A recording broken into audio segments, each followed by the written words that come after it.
Hello मेरे भाई, नमस्कार। आज हम महत्वपूर्ण सामान्य अध्ययन श्रृंखला 34 लेकर के आए हैं। ठीक है, आपके लिए जो कि previous year question CGL tier 1 का संकलन है। ठीक है, जो हम डेली 9 बजे लाइव जुड़ते हैं, तो उम्मीद करते हैं आज भी हम 9 बजे ही लाइव जुड़े हैं। ठीक है, और यूजफुल जो है ये अब जो सीरीज है यूजफुल है एसएससी सभी एग्जाम्स के लिए, रेलवे के लिए, बिहार के सभी एग्जाम्स और अदर स्टेट्स यानी कि जो भी कॉम्पिटेटिव एग्जाम है सभी के लिए क्या है, महत्वपूर्ण एग्जाम है, महत्वपूर्ण सीरीज है। तो मेरे भाई आप लोग मस्ती में हो ना, मजे में हो या नहीं? अगर मजे में हो तो हैंड्स अप करोगे। चलिए, मजे में है आप लोग तो क्लास को हम क्या करें, आगे बढ़ाए भाई, आगे बढ़ाए, क्लास को आगे बढ़ाते हैं।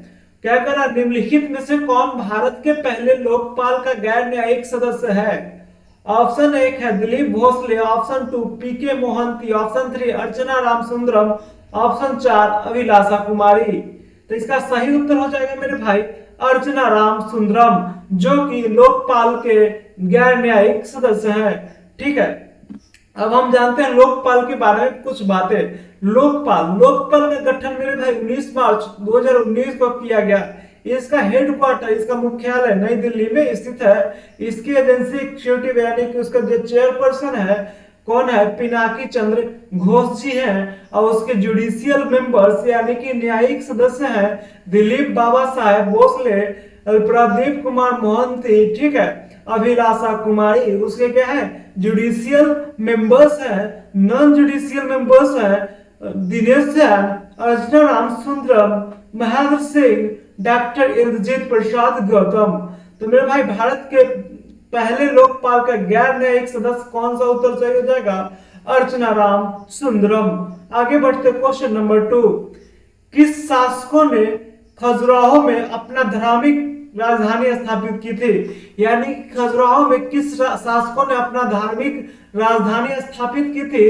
तो इसका सही उत्तर है मेरे भाई चंदेल वंश। कौन सा सही उत्तर हो जाएगा, चंदेल वंश हो जाएगा। आइए हम जानते हैं खजुराहो के बारे में कुछ बातें।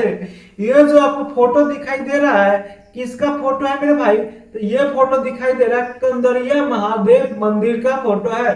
आपको हम जूम करके दिखा दिए कौन महादेव मंदिर का, कंदरिया महादेव मंदिर का फोटो है। खजुराहो एक मंदिरों का समूह स्थल है, यानी कि खजुराहो में बहुत सारे मंदिर है। ठीक है, जिसे 1986 में यूनेस्को के विश्व धरोहर स्थलों में शामिल किया गया तथा खजुराहो को क्या माना जाता है, खजुराहो समूह के स्मारकों को क्या माना जाता है मेरे भाई, भारत के 7 आश्चर्यों में से एक माना जाता है। खजुराहो मध्य प्रदेश राज्य के एक शहर, मध्य प्रदेश राज्य का एक शहर है जो छतरपुर जिले में स्थित है। ठीक है मेरे भाई, कोई बात, आगे बढ़े, मस्ती में हो क्या? खजुराहो के बारे में बहुत सारा क्वेश्चन पूछता है, तो यहाँ से 3-4 क्वेश्चन आपको जितना पूछना सब निकल गया है। ठीक है, क्वेश्चन नंबर 3 पे आते हैं। क्वेश्चन नंबर 3, भारत के पहले चंद्रयान को क्या कहा गया है? यानी कि भारत में जो पहला चंद्रयान भेजा गया था चंद्र जांच के लिए, उसको क्या कहा गया है? ऑप्शन 1 है सूर्य 1, option 2 Chandrayaan 1, option 3 Bhaskar 1, option 4 Chandragupta 1। तो मेरे भाई बहुत ही आसान, इसका उत्तर हो जाएगा चंद्रयान 1। इसका सही उत्तर क्या हो जाएगा, चंद्रयान 1। इसका सही उत्तर क्या हो जाएगा मेरे भाई, चंद्रयान 1। आइए हम जानते हैं चंद्रयान 1 के बारे में कुछ बातें, आपको थोड़ा सा जूम करके बातें जानवाते हैं। चलिए यहाँ पर आ जाइए भाई, आपको देख लीजिए ये सब क्या है, चंद्रयान 1 का है। ये कौन सी का फोटो दिखाई दे रहा है मेरे भाई, ये फोटो चंद्रयान 1 का फोटो दिखाई दे रहा है। किसका फोटो दिखाई दे रहा है, चंद्रयान 1 का फोटो दिखाई दे रहा है कि नहीं?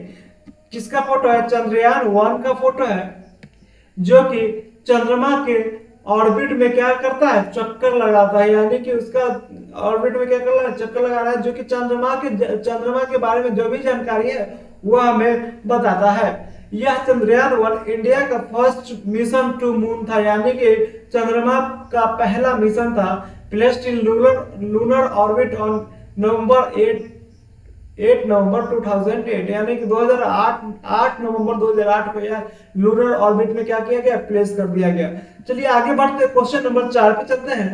क्वेश्चन नंबर 4, किसे बिहार का शोक कहा जाता है? Option 1 Chambal, option 2 Kosi, option 3 Mahanadi, option 4 सोन। तो मेरे भाई किसे बिहार का शोक कहा जाता है? तो इसका सही उत्तर हो जाएगा कोसी नदी। इसका सही उत्तर क्या हो जाएगा मेरे भाई? कोसी नदी। इससे आसान क्वेश्चन हो नहीं सकता था। तो इसका सही उत्तर क्या है मेरे भाई? कोसी नदी। आइए हम जानते हैं बिहार में कौन कौन सी बड़ी नदियां बहती है। तो मेरे भाई बिहार में सबसे बड़ी नदी तो गंगा नदी है, उसके साथ उसका जो सहायक नदी है उसमें सबसे बड़ी नदी कोसी नदी, महानदी इत्यादि है। ठीक है, अब हम सहायक नदी के बारे में जानकारी प्राप्त करते हैं। तो सहायक नदी है गंडक, बूढ़ी गंडक, बागमती, कमला, कोसी, महानदी, किउल, अजय, फल्गु, पुनपुन, सोन। ये सब कौन नदी है मेरे भाई? घाघरा, गंगा नदी की सहायक नदी है। तो मेरे भाई किससे बिहार का शोक कहा जाता है? कोसी नदी को, जो कि गंगा का एक क्या है? सहायक नदी है।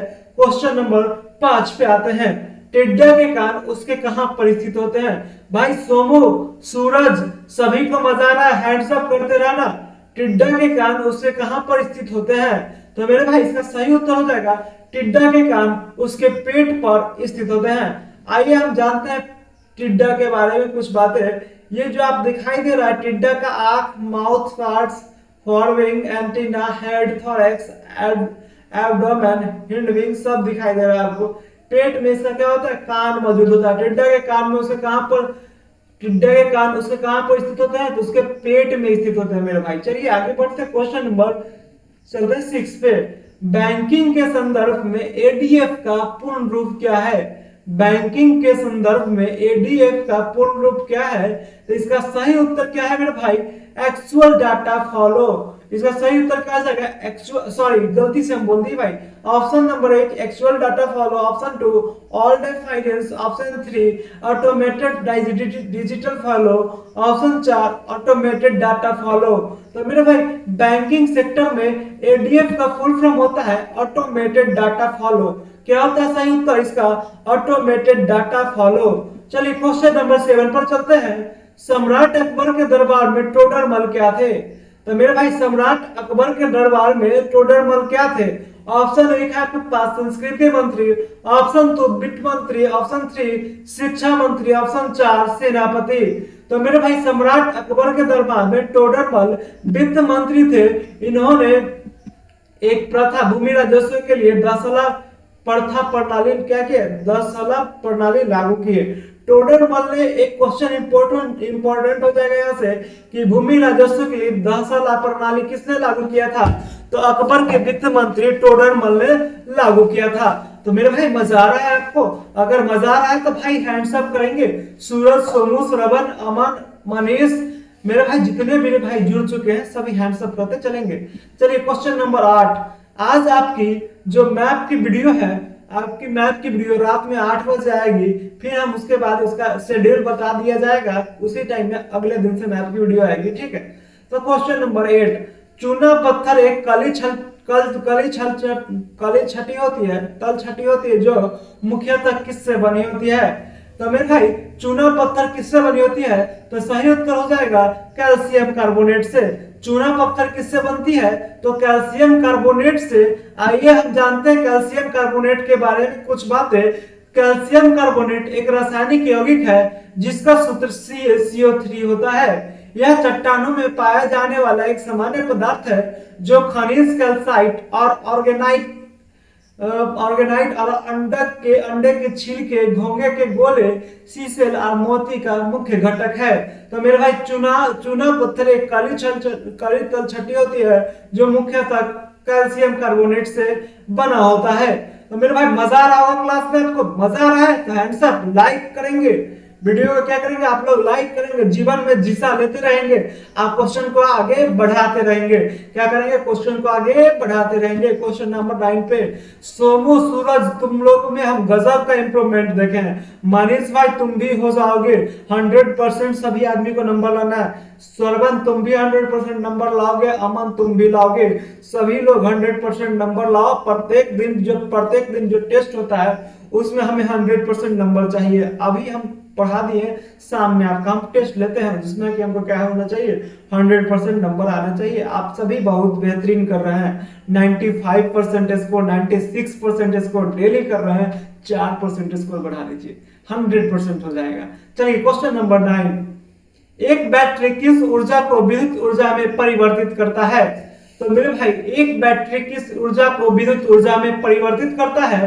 तो मेरे भाई बैटरी रासायनिक ऊर्जा को किसमें करता है, विद्युत ऊर्जा में परिवर्तित करता है। बैटरी रासायनिक ऊर्जा को किसमें करता है भाई, विद्युत ऊर्जा में परिवर्तित करता है। तो क्वेश्चन नंबर 10 पे चलते हैं। क्वेश्चन नंबर 10 क्या कह रहा है, निम्नलिखित में से किन भारतीय शहरों को उनकी स्थिति के कारण जीरो माइल सिटी के रूप में जाना जाता है? निम्नलिखित में से किन भारतीय शहरों को उनकी स्थिति के कारण जीरो माइल सिटी के रूप में जाना जाता है? तो मेरे भाई इसका सही उत्तर क्या हो जाएगा, तो इसका सही उत्तर हो जाएगा नागपुर। इसका सही उत्तर क्या हो जाएगा मेरे भाई, नागपुर। ये जानते हैं अब महाराष्ट्र नागपुर कहाँ स्थित है, तो मेरे भाई महाराष्ट्र में स्थित है। आइए हम जानते हैं महाराष्ट्र के बारे में कुछ बातें, कुछ तथ्य। मेरे भाई महाराष्ट्र की राजधानी क्या है, तो महाराष्ट्र की राजधानी मुंबई है। उसके राज्यपाल भगत सिंह कोश्यारी जी, उसके मुख्यमंत्री उद्धव ठाकरे जी हैं। उसके विधानसभा में सीट का संख्या भाई नहीं मालूम है, लेकिन लोकसभा में कुल 48 सीट है, ठीक है। और एक बात कि वहां का जो विंटर का जो राजधानी है वो नागपुर है। विंटर का यानी कि महाराष्ट्र का ठंडा का राजधानी कौन है, नागपुर है। महाराष्ट्र अरब सागर के किनारे बसा हुआ एक राज्य है और यह गुजरात, मध्य प्रदेश, तेलंगाना, छत्तीसगढ़, गोवा और कर्नाटक के साथ सीमा साझा करता है। महाराष्ट्र का राजकीय पेड़ क्या है मेरे भाई, मैंगो ट्री है। वहां का राजकीय गान है जय जय महाराष्ट्र माजा, माथा या माजा इसी टाइप का, ठीक है। आधिकारिक तौर पर गोवा का राजकीय खेल क्या है? आधिकारिक तौर पर गोवा का राजकीय खेल क्या है? ऑप्शन 1 है cricket, option 2 hockey, option 3 kabaddi, option 4 football. आधिकारिक तौर पर गोवा का राजकीय खेल फुटबॉल है। इसका सही उत्तर क्या जाएगा मेरे भाई, फुटबॉल। आइए हम गोवा के बारे में भी कुछ बातें जानते हैं। गोवा मेरे भाई महाराष्ट्र कर्नाटक से क्या करता है, सीमा साझा करता है। यह पहले यहाँ पर पुर्तगालियों का क्या था, शासन था, ठीक है भाई। गोवा की राजधानी पणजी है। इसके मुख्यमंत्री प्रमोद सावंत जी हैं एवं इसके राज्यपाल भगत सिंह कोश्यारी जी हैं, जो कि महाराष्ट्र के भी राज्यपाल हैं। महाराष्ट्र के राज्यपाल भगत सिंह कोश्यारी को 2 राज्यों का प्रभार दिया गया, महाराष्ट्र और गोवा का, ठीक है मेरे भाई। तो क्वेश्चन को आगे बढ़ाते हैं, क्वेश्चन नंबर 12 पे चलते हैं। क्वेश्चन नंबर 12, भीमराव अंबेडकर स्वतंत्र भारत के पहले कौन से मंत्री थे?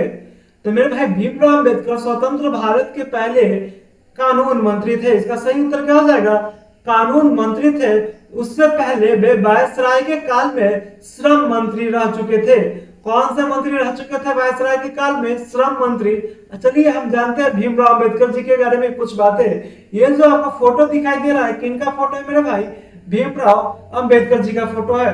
थोड़ा सा हम आपको जूम कर देते हैं, इनको देख लीजिए अच्छा तरीका से। तो देख लीजिए भाई, अब हम इसको हटाते हैं। भीमराव अंबेडकर जी को आप देख चुके हैं। तो भीमराव अंबेडकर जी, इनका जन्म कब हुआ? तो मेरे भाई भीमराव अंबेडकर जी का जन्म 14 अप्रैल 1851 को हुआ। इनकी मृत्यु 6 दिसंबर 1956 को हो गई। वे also known as Baba Saheb Bhimrao Ambedkar was an Indian jurist, economist, politician and social reformer who inspired the Dalit Buddhist movement and campaigned against social discrimination towards the untouchable Dalits. He was British India's Minister of Labour in Viceroy Executive Council, Chairman of the Constituent Drafting Committee, Independent India's first Minister of Law and Justice, and considered the chief architect of Constitution of India. तो मेरे भाई बाबा साहब भीमराव अम्बेडकर, जिन्हें हम बाबा साहेब अम्बेडकर के नाम से भी जानते हैं, वे एक भारत के महान अर्थशास्त्री, महान पॉलिटिशियन, राजनीतिज्ञ और महान समाज सुधारक थे। वे दलित बुद्धिस्ट मूवमेंट से इंस्पायर हुए और उन्होंने दलित के छुआछूत के विरुद्ध एक क्या किया, एक सोशल डिस्क्रिमिनेशन के विरुद्ध क्या किया, एक कैंपेन लॉन्च किया, यानी कि एक आंदोलन टाइप का किया। ठीक है, ही वाज ब्रिटिश, वह इंडिया, ब्रिटिश इंडिया यानी कि जो अंग्रेजों का इंडिया था ना, अंग्रेजी के समय जो भारत था, उसमें क्या वायसराय के शासनकाल में प्रथम श्रम मंत्री रहे और स्वतंत्र भारत में प्रथम कानून मंत्री भी बने। चलिए क्वेश्चन नंबर 13 पे चलते हैं। बाबा साहेब भीमराव अम्बेडकर के बारे में पूरी अच्छी तरह की जानकारी प्राप्त किए हैं। चलिए क्वेश्चन नंबर 13, पद्म विभूषण पुरस्कार प्राप्त करने वाले पहले खिलाड़ी कौन बने? तो मेरे भाई पद्म विभूषण पुरस्कार प्राप्त करने वाले पहले खिलाड़ी विश्वनाथन आनंद जी बने हैं। कौन बने हैं? विश्वनाथन आनंद बने हैं। आइए हम जानते हैं इनके बारे में कुछ बातें। विश्वनाथन आनंद जी एक चैंपियन, किसके चैंपियन है? तो मेरे भाई चेस के ग्रैंड मास्टर है। किसके ग्रैंड मास्टर है? तो चेस के ग्रैंड मास्टर है। उन्होंने 1991-92 में राजीव गांधी खेल रत्न पुरस्कार, जो कि खेल का सर्वोच्च पुरस्कार होता है, उससे उन्हें सम्मानित किया गया था तथा 2007 में उन्हें भारत का दूसरा सर्वोच्च नागरिक पुरस्कार पद्म विभूषण से सम्मानित किया गया। ठीक है, जो इन दोनों पुरस्कार को प्राप्त करने वाले पहले खिलाड़ी बन चुके थे। ठीक है, बन चुके हैं, यानी कि 2007 में इन्हें क्या दिया गया? भारत का दूसरा सबसे बड़ा नागरिक पुरस्कार पद्म विभूषण। भारत का सबसे सर्वोच्च नागरिक पुरस्कार क्या है? तो मेरे भाई भारत का सबसे बड़ा नागरिक पुरस्कार भारत रत्न है। ठीक है, आगे बढ़ते हैं, जो सचिन तेंदुलकर को मिला हुआ है। ठीक है, किसने आगरा को अपने साम्राज्य की राजधानी बनाया था? किसने आगरा को अपने साम्राज्य की राजधानी बनाया था? Option 1 Humayun, option 2 Shahjahan, option 3 Sikandar Lodi, option 4 Jahangir. तो मेरे भाई किसने आगरा को अपने साम्राज्य की राजधानी बनाया था? तो इसका सही उत्तर हो जाएगा सिकंदर लोदी ने। किसने बनाया था? सिकंदर लोदी ने बनाया था। आइए हम जानते हैं इनके बारे में बहुत सारी बातें जो कि परीक्षा के दृष्टिकोण से अति उपयोगी यानी कि अति महत्वपूर्ण है। सिकंदर लोदी बहलोल लोदी का बेटा था, यानी कि बहलोल लोदी का उत्तराधिकारी था। यह लोदी वंश का सर्वश्रेष्ठ शासक था। ठीक है, इसका बेटा इब्राहिम लोदी हुआ। सिकंदर लोदी का बेटा कौन हुआ? इब्राहिम लोदी हुआ। लेकिन लोदी वंश का सर्वश्रेष्ठ शासक कौन था? तो सिकंदर लोदी था। इसने नाप के लिए एक पैमाना गज सिकंदरी क्या किया? प्रारंभ किया। सिकंदर लोदी के आदेश से एक आयुर्वेदिक ग्रंथ के का फारसी में अनुवाद किया गया, जिसका नाम फरहंगे सिकंदरी रखा गया। सिकंदर लोदी ने 1504 ईस्वी में राजस्थान के शासकों पर अपने अधिकार को सुरक्षित रखने के लिए आगरा नामक नवीन नगर बसाया। यानी कि आगरा नामक अगर शहर बसाया तो मान लीजिए कि आगरा को अपने साम्राज्य की राजधानी भी बनाया। ठीक है, इसने ताजिया निकालने और मुस्लिम महिलाओं को पीरों तथा संतों के मजार पर जाने से रोक लगा दी। ठीक है भाई, अरे क्या किया इसने? थोड़ा सा अच्छा काम किया। तजिया जो निकाला जाता है ना, और मुस्लिम महिलाओं के पीरों और संतों की मजार पर जाने से क्या कर दिया था? इन्होंने रोक लगा दिया था। ठीक है, सिकंदर लोदी ने अच्छा काम किया या नहीं किया हमको पता नहीं भाई। चलिए सिकंदर लोदी ने, आगे बढ़ते हैं भाई, मजा आ रहा है, ऐसे मजाक किए। चलिए, सिकंदर लोदी ने हिंदुओं पर पुनः क्या कर दिया? जजिया कर लगा दिया, जो कि जजिया कर खत्म हो चुका था, फिर उसको क्या कर दिया? लगा दिया। सिकंदर लोदी ने अनाज से जकात कर क्या कर दिया? समाप्त कर दिया। अनाज से जकात कर किसने समाप्त किए? तो आपका उत्तर क्या होना चाहिए भाई? भाई क्या होना चाहिए? सूरज, समूह, अमर, मनीष और श्रवण। क्या होना चाहिए आपका उत्तर? मेरे भाई 5 भाई आप लोग लगातार जुड़ते हैं, और जितने भी भाई जुड़ेंगे सबका नाम लेंगे, लेकिन आप जुड़िए तो सही। ठीक है, अरे क्या कहते हैं? जजिया कर किसने लगा दिया पुनः? तो सिकंदर लोदी ने लगा दिया। सिकंदर लोदी ने जकात क्या कर दिया? अनाज से जकात कर क्या कर दिया भाई? समाप्त कर दिया। मोट मस्जिद का निर्माण भी किसने किया? करवाया था? सिकंदर लोदी के काल में हुआ था, यानी कि सिकंदर लोदी ही लगभग करवाया होगा। ठीक है, यह मस्जिद लोदी स्थापत्य शैली का क्या है? सुंदर उदाहरण है। ठीक है, सिकंदर लोदी का पुत्र क्या था? इब्राहिम लोदी था। आप सिकंदर लोदी के बारे में सारा डिटेल्स जान चुके हैं, जो कि एग्जाम के दृष्टिकोण से अति महत्वपूर्ण है।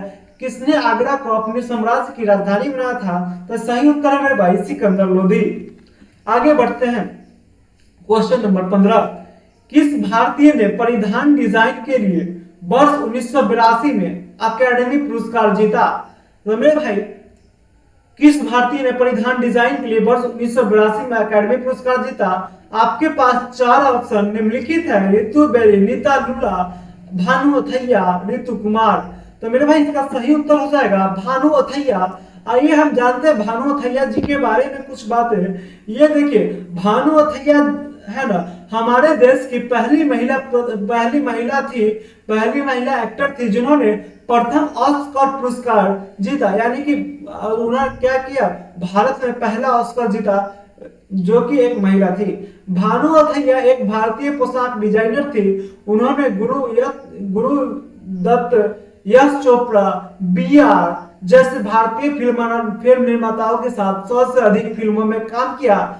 चोपड़ा, राज कपूर, विजय आनंद, राज खोसला, आशुतोष गोवीरकर और अंतरराष्ट्रीय निर्देशक जैसे कॉनराड रोक्स और रिचर्ड एटनबरो के साथ उन्होंने क्या किया, काम किया है। वह 1982 में गांधी के लिए पोशाक डिजाइन के लिए एक अकादमी पुरस्कार जीतने वाली पहली भारतीय थी।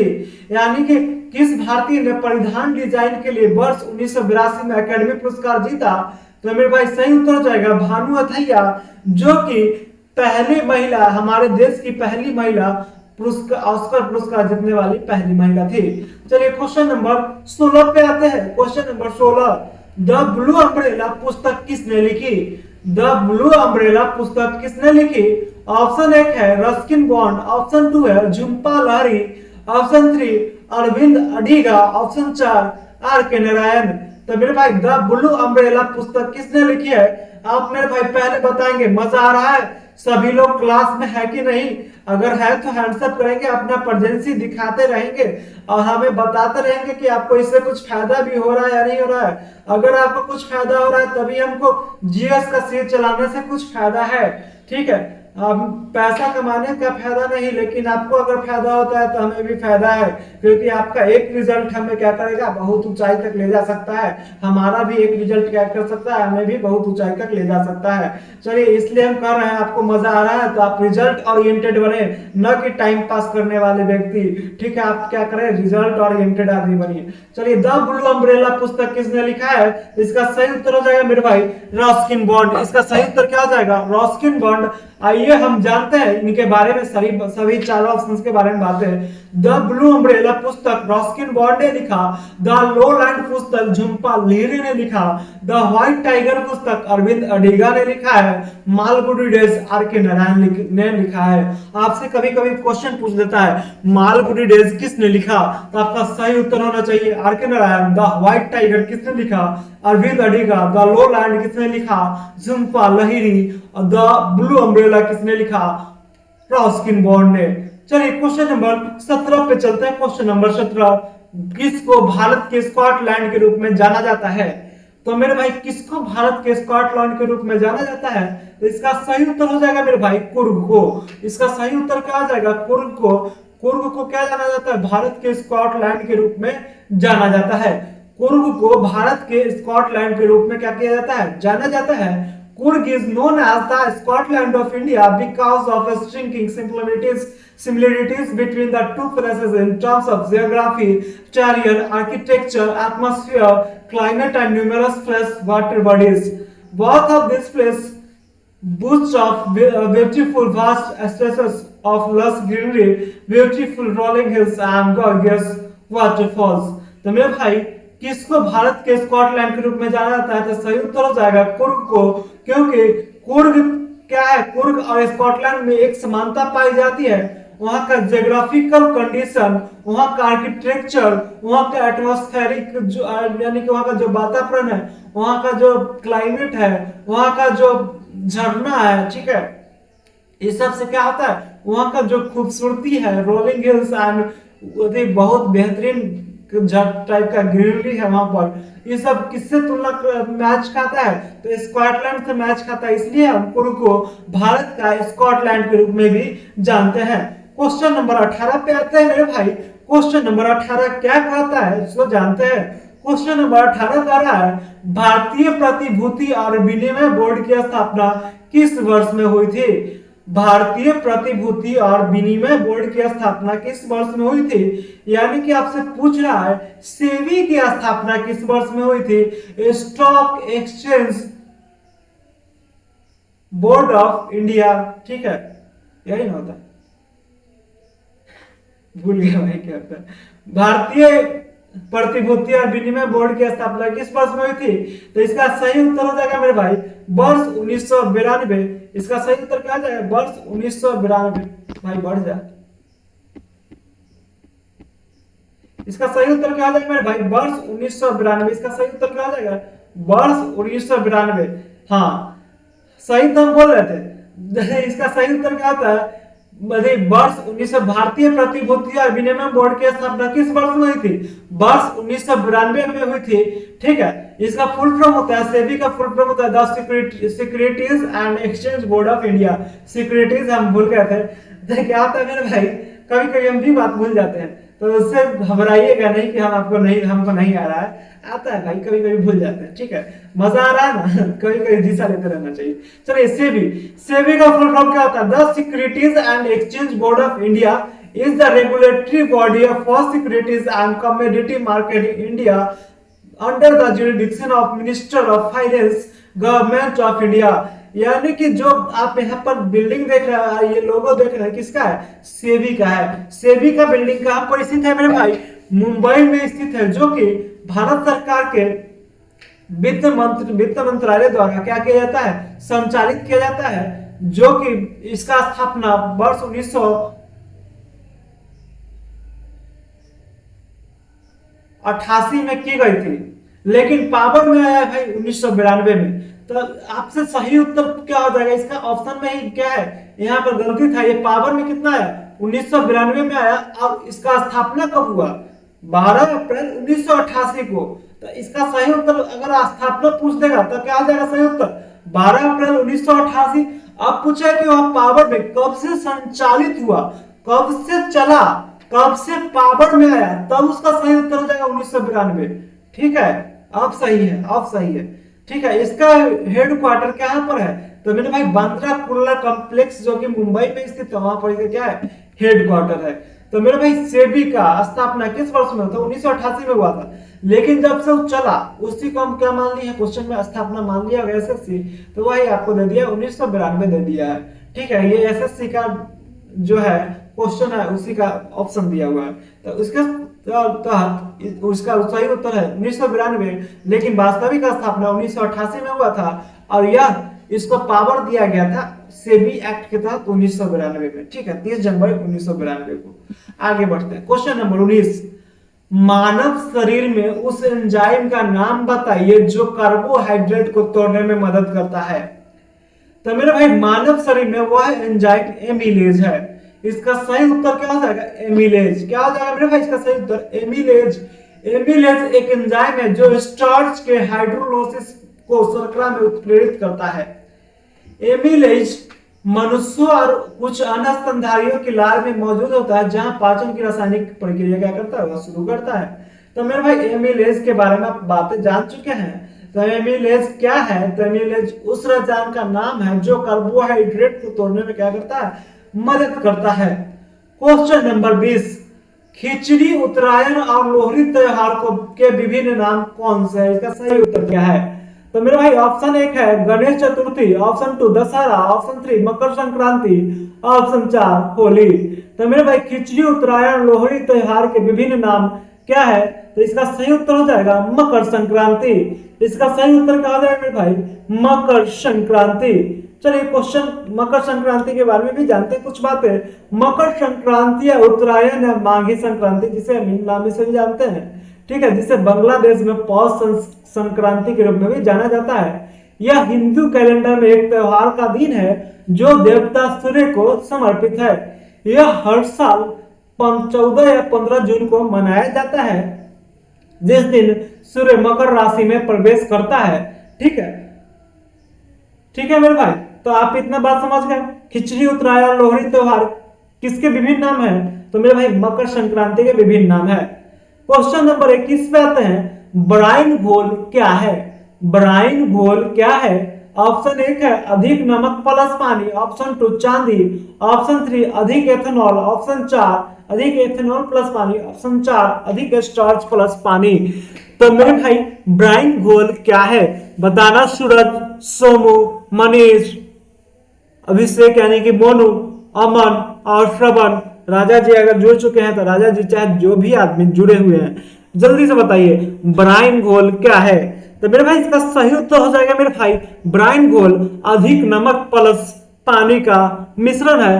आइए हम जानते हैं ब्राइन घोल के बारे में कुछ बातें। नमकीन पानी में नमक HCl का एक उच्च सांद्रता वाला एक क्या ब्राइन एक घोल है। विभिन्न संदर्भों में नमकीन नमक के घोल का लगभग 3.5% से लेकर 26% तक इसमें क्या होता है ब्राइन घोल में पानी में क्या होता है नमक शामिल होते हैं। ठीक है, तो आप बढ़ते आगे भाई ब्राइन घोल क्या है समझ गए। अब पानी पीने लायक क्या होता है जिसमें 0 से 0.5 ppt तक रहे ना वो क्या होता है पानी पीने लायक हो जाए। अब ब्रिलिंग वाटर क्या होता है 50+ ppt वाला। सलाइन वाटर क्या होता है 30 ppt। ब्रैकिश वाटर क्या होता है गंदा पानी होता है 0.5 ppt से क्या होता है 30 ppt तक होता है। ठीक है, आगे बढ़ते हैं। क्वेश्चन नंबर 22, क्वेश्चन नंबर 21 था वो, क्वेश्चन नंबर 22 आ जाइए। निम्नलिखित में से कौन सा मानव शरीर का एक विशिष्ट अंग नहीं है। निम्नलिखित में से कौन सा मानव शरीर का एक विशिष्ट अंग नहीं है। तो इसका सही उत्तर हो जाएगा मेरे भाई गल ग्रंथि। इसका सही उत्तर क्या हो जाएगा गल ग्रंथि। चलिए आगे बढ़ते हैं। क्वेश्चन नंबर 23, वस्तु का संवेग किन कारकों पर निर्भर करता है। वस्तु का संवेग किन कारकों पर निर्भर करता है। तो मेरे भाई वस्तु का संवेग ऑप्शन एक है आपके पास वस्तु का द्रव्यमान, वस्तु की गति, वस्तु का आयतन। अब ABCD में ऑप्शन दिया हुआ है। ऑप्शन बोल रहा है एक कि केवल एक करता है यानी वस्तु का सिर्फ द्रव्यमान करता है। ऑप्शन 2 कह रहा है वस्तु का द्रव्यमान तथा वस्तु की गति दोनों करती है उसके संवेग को प्रभावित। ठीक है, अरे वस्तु का आयतन तथा वस्तु का द्रव्यमान दोनों करती है या तीनों ऑप्शन करती है। तो मेरे भाई इसका सही उत्तर हो जाएगा वस्तु का संवेग वस्तु के द्रव्यमान और उसके गति पर निर्भर करती है। इसका सही उत्तर क्या जाएगा वस्तु का संवेग वस्तु के द्रव्यमान एवं उसके गति पर निर्भर करती है। क्वेश्चन नंबर 24, वन महोत्सव निम्नलिखित में से किससे संबंधित है। ऑप्शन नंबर क्वेश्चन नंबर 24 है वन महोत्सव निम्नलिखित में से किससे संबंधित है। ऑप्शन 1 वृक्षों को काटने से, ऑप्शन 2 वृक्षारोपण से, ऑप्शन 3 वृक्षों का आनुवंशिक परिवर्तन से, ऑप्शन 4 खेतों में बढ़ोतरी से। तो मेरे भाई वन महोत्सव निम्नलिखित में से किससे संबंधित है। तो इसका सही उत्तर हो जाएगा वृक्षारोपण से। इसका सही उत्तर क्या हो जाएगा वृक्षारोपण। अब हम जानते हैं वन महोत्सव के बारे में कुछ बातें। देखिए वन महोत्सव ना मेरे भाई प्रत्येक साल जुलाई के फर्स्ट मंथ में फर्स्ट वीक में मनाया जाता है यानी कि जुलाई के पहले सप्ताह में मनाया जाता है जिसमें वृक्षारोपण बहुतायत तरीका से किया जाता है। यह हमारे प्लानिट को बचाने का एक बेहतरीन तरीका है, हमारे वातावरण को बचाने का एक क्या है बेहतरीन तरीका है। चलिए भारत में कितने पारिस्थितिकी हॉटस्पॉट हैं। मेरे भाई भारत में कितना इको हॉटस्पॉट है बायोडाइवर्सिटी हॉटस्पॉट है। तो इसका सही उत्तर हो जाएगा भारत में कुल 4 पारिस्थितिकी हॉटस्पॉट हैं। इसका सही उत्तर हो जाएगा भारत में कुल 4 पारिस्थितिकी हॉटस्पॉट हैं। आइए हम इन चारों के बारे में कुछ बातें जानेंगे। देखिए भाई भारत में कितने प्रकार के हॉटस्पॉट हैं 4 है। पूरे वर्ल्ड में कितने प्रकार के हॉटस्पॉट हैं मेरे भाई 34 है। हॉटस्पॉट को बनाया किस लिए गया है जैव विविधता की रक्षा करने के लिए यानी कि जीवों का संरक्षण करने के लिए हम लोगों ने पूरे विश्व में क्या बनाया हॉटस्पॉट का निर्माण किया जो कि पूरे विश्व में कितने हैं तो 34 है। हिमालय में कौन कौन से हैं तो मेरे भाई हिमालयन हॉटस्पॉट ठीक है इंडो बर्मी जो कि इधर है इंडो बर्मी हॉटस्पॉट। फिर क्या है भी हिमालयन है। हिमालयन हॉटस्पॉट कहाँ से यहाँ से लेकर के यहाँ तक क्या है हिमालयन हॉटस्पॉट है। इधर यहाँ से लेकर के क्या है भाई इंडो बर्मी हॉटस्पॉट। इधर क्या है सूडान लैंड यानी कि अंडमान निकोबार में कौन सा हॉटस्पॉट है सूडान लैंड है। उसके बाद इधर कौन सा हॉटस्पॉट है तो मेरे भाई इधर वेस्टर्न घाट हॉटस्पॉट है। कौन सा है वेस्टर्न घाट हॉटस्पॉट। तो मेरे भाई भारत में कुल कितने पारिस्थितिकी हॉटस्पॉट है तो आपका उत्तर क्या हो जाएगा 4 पारिस्थितिकी हॉटस्पॉट हैं। तो मेरे भाई आज भर के लिए इतना ही। तब तक हंसते रहिए, मुस्कुराते रहिए, जीवन में जिसा लेते रहिए, खूब आगे बढ़िए। नमस्कार, जय हिंद, भारत माता की जय का नारा लगा करके आप यहाँ से जाएंगे तो एक बार जल्दी से भारत माता की नारा लगाइए, भारत माता की जय। चलिए अब हम एक बार फिर मिलेंगे आपसे अगले वीडियो में, यानी कि वर्ल्ड मैप क्लास 3 के साथ, जो कि आपको एक बेहतरीन क्लास लगेगी। आपको पूरा मैप के द्वारा समझाया जाएगा उस क्लास को। उसके बाद हम पीडीएफ पढ़ देंगे आपके सामने, आप मेरे साथ साथ खुद पढ़ते रहेंगे, जिससे कि आपको साथ साथ मैप की बेहतरीन जानकारी भी हो जाए और आपको ज्योग्राफी में कोई समस्या आए नहीं, जियोग्राफी में कोई भी समस्या नहीं आए। साथ साथ आपको मेरे पढ़ने और आपको सामने स्क्रीन पर पीडीएफ लगे होने से एक बहुत बेहतरीन फायदा है कि आपको याद होते चलता है। तो मेरे भाई मेरा बैटरी भी क्या हो चुका है, लो हो चुका है। तो हम आपको आज का भर इतना ही रखते हैं। जय हिंद, फिर मिलेंगे अगले वीडियो में।